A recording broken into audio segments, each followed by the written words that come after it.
Cobalt quflanib qolgan. Kalt ichida qolib ketgan. Kaltdan ichida turibdi, eshik quflab turibdi. Hop, mana oddiy davleni o'lchaydigan ichidagi anaqasini, kamerasini chiqarib olib, mana sim bilan ochishga harakat qilib ko'raman hozir.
Ochildi mana.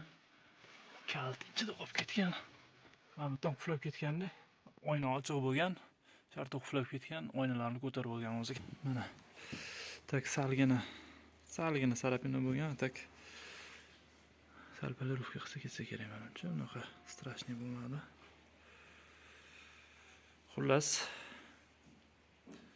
davleni o'lchaydiganni mana retinasidan foydalansa bo'ladi. Mana oddiy ingichka silliq sim bo'lsa, mana bir tarafini bundoq qilib, ikkinchi tarafini bundoq qilib ochib olish mumkin. Kimga kerak bo'lsa foydalanasizlar, bu xohlasa foydali bo'ladi degan umiddaman.